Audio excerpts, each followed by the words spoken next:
Shalom, welcome to this week's lesson where we're going to be reviewing Passover in its Jewish and Rabbinic context. We're going to see how Jews worldwide celebrate this festival, and Passover is coming up. It's just in a few weeks. So this video is my way of articulating everything that I've tried studying, all the information that I've tried gathering. I have had the task at my community to make a Messianic Haggadah. This is actually the one I made last year. This year I'm making an updated one, which I'm going to talk about at the end of this video. So let's get right into this lesson. Beginning with the question, what is Passover? Well, we know that Passover is one of the 3 pilgrimage festivals commanded in the Torah, celebrating the exodus of the Israelites from slavery in Egypt. So we know the story where of the 10 plagues that befell upon the Egyptians, the 10th one involved sacrificing a lamb and placing its blood upon the doorposts of each house. And upon the household's obedience, the angel of death would pass over their house, which would spare the firstborn child. Those who failed to comply met the loss of their firstborn. Exodus chapter 12 describes this command and describes this day as a feast to Hashem, in which it should be kept as an eternal ordinance.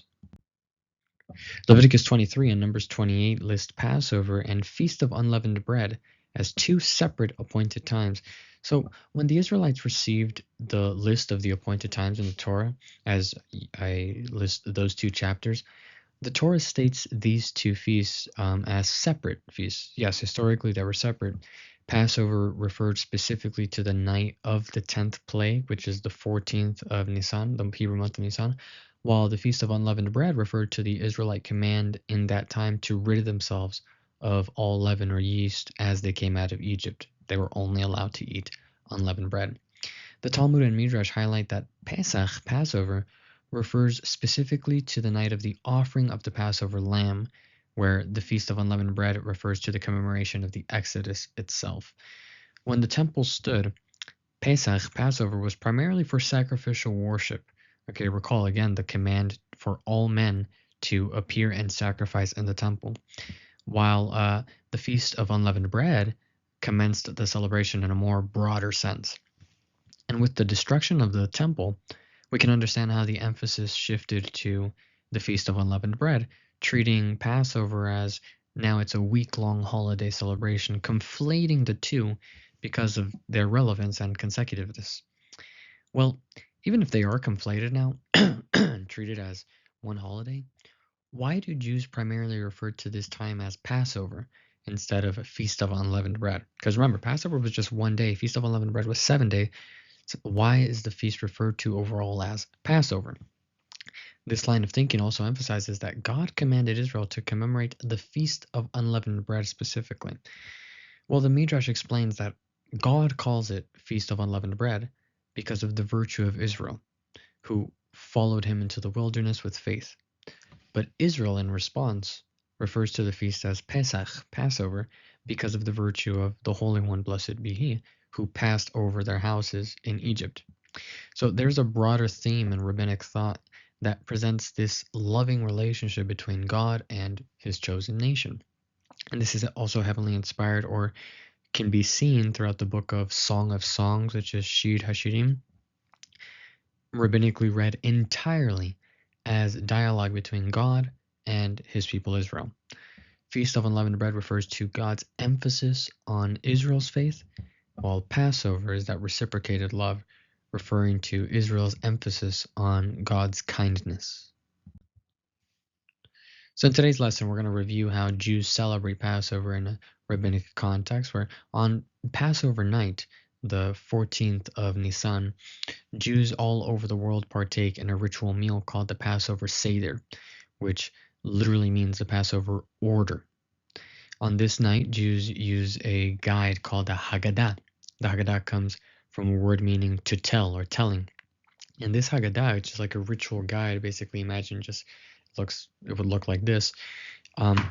It fulfills the verse in Exodus 13 where it says, "You shall tell your son about this event this night."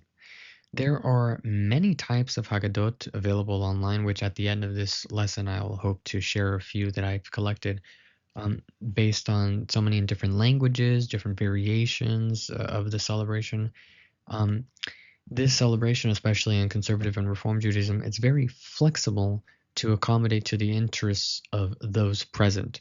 Okay, if everyone at the table is studious, then they make sure that every single word in the Haggadah is carefully analyzed. But if those present aren't necessarily the reading type, or they're new to this stuff, or they don't really know what's going on, then it's more just paraphrased and skipped around. The Haggadah is emphasized not to be a strict script at all, but rather the Haggadah is supposed to be a starting point that should evoke conversation and dialogue about the contents within and the meaning of the festival. So let's go over a little checklist of what is present on a Seder table. So number one, we'll say it's the candles. The candles are used to usher in the night the same way it's done on Shabbat. On a festival, the candlelight has its own blessing as well. And as we reviewed this last week regarding Jewish rituals, how many candles are supposed to be present? Well, it really is up to the household. Traditional number is two, representative of husband and wife, the written and oral Torah. Um, but many households can light as many candles as one popular tradition is lighting as many candles as there are members of a household. So if there's 4 people in my house, I would light 4 candles. Next is cups of wine, and this is plural, and I've shown a little picture of 4 because the Haggadah includes 4 different moments throughout the night where everyone lifts up their cup and takes a drink. These 4 cups are a reference to the 4 expressions found in Exodus 6:6-7, in which there are 4 expressions that where God Himself says, "I will," sort of promises to the people of Israel regarding God's actions of taking them out of Egypt. So again, 4 different times throughout the entire Haggadah, where everybody fills their cup. Again, this could be wine or juice, grape juice. And regarding why wine or juice, again, we went over this last week with Jewish rituals. This is very similar to the Kiddush of the Shabbat. Wine is a celebratory drink. Next is the matzah, or referred to as the bread of affliction. This is used several times throughout the Haggadah, eaten 3 times throughout the whole Seder, even 4, I'd say. The first time by itself, the second time with maror, with the bitter herbs, the third time as the afikomen, the fourth time I'd say right in between as the sandwich. We'll get to that. And pictured here I have what is called shmura matzah. You'll know the difference because shmura matzah is typically round. It's matzah that's, you could say it's really like carefully made, homemade. Garber emphasizes this all the time. He says, at least get yourself, every year he's told me, get yourself a nice box of shmura matzah. That's a priority. And what's regular matzah, I guess, or just matzah itself, you'll notice the difference in the shape. So shmura matzah is going to be circular, and then matzah is, let's say, factory-made matzah is just the square matzahs that are just produced in bulk, we'll say. So shmura matzah is the more unique, more authentic one that you gotta have. And in my humble opinion, I've only tried following this tradition maybe a few years, and shmura matzah does taste more authentic, but I'm more of a factory matzah, as less authentic as it is, but I like it. Next is the water basin. This is for the ritual hand washing. 2 out of the 15 steps in the entire Haggadah are based on ritual hand washing. As for whether or not you want to do this, it's up to you. Comfortability, really, and we went over last week about how some Christians tend to get uncomfortable with this hand washing ritual that I've explained in a messianic context, sort of reviewing it in its Jewish context. But again, there are those also messianic voices that look or frown upon this hand washing ritual, with some messianic Haggadahs not even including it at all. We'll get to that once we review the Haggadahs. But yeah, so hand washing basin, whether it's the leader washing it or the entire table present, that's also up to the party itself, the household. Now, finally, every table has a Seder plate. A Seder plate is a special plate that holds symbolic foods, and all of them are a part of the Passover Seder, the Passover order, the ritual meal. As for the plate itself, it can be any plate. many Jewish stores and even Amazon really. Although I'd prefer going to a Jewish store, probably support local businesses.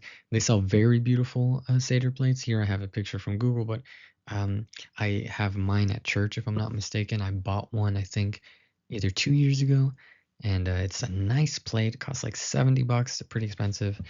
Um, and each of them, as you can see, they have their own designated. Well, this plate sort of has cups around it, but the plate that I have is sort of, it has dips where to put those six designated elements. And now let's review what the six designated elements are. The first is the karpas. Again, this is in no specific order. We're just starting it with the karpas, which is a vegetable. This vegetable is supposed to represent the way the Israelites initially flourished in Egypt, thanks to Joseph. Recall the end of the book of Genesis. They started off small in number, but they grew greatly. This vegetable is then dipped into a bowl of salt water. Salt water is also present on the table. I needed to include that. That bowl of salt water symbolizes the tears that the Israelite slaves shed over the slavery imposed upon them. And the most popular choice for the karpas as pictured is the parsley. Now, when you dip it in the salt water, which we'll review once we actually get to the Haggadah, people dip it twice. The first symbolic of the tears, the second symbolic of the splitting of the sea when the Egyptians drowned. Then is the charoset, which is a mixture of fruits, wine or honey, and nuts.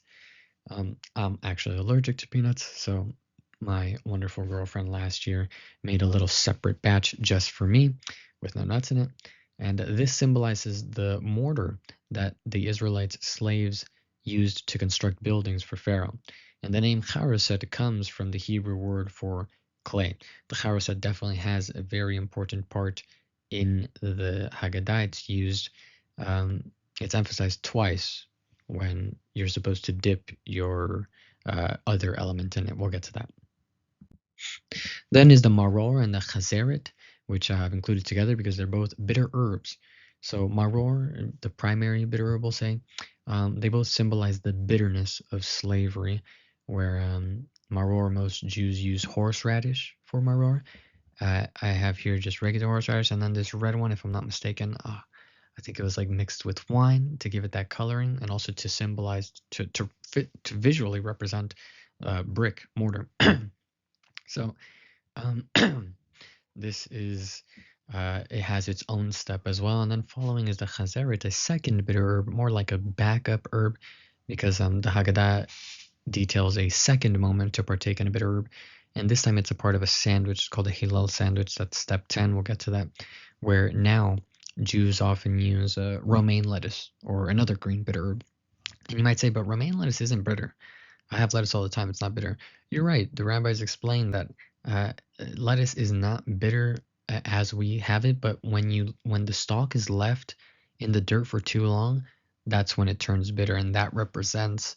I'm gonna have to do this by memory. That represents the status of Israel in Egypt, because when they first went into Egypt, it was all sweet talk and it was all good, but when they stayed for too long, things turned to bitter.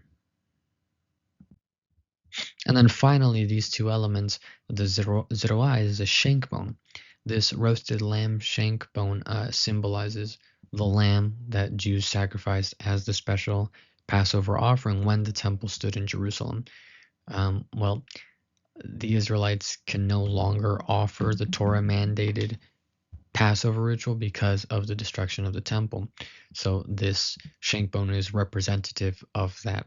The rabbis emphasized that before in ancient times when the temple stood, there was that piece of lamb on the table, but now it's only a shank bone that is not really even interacted with.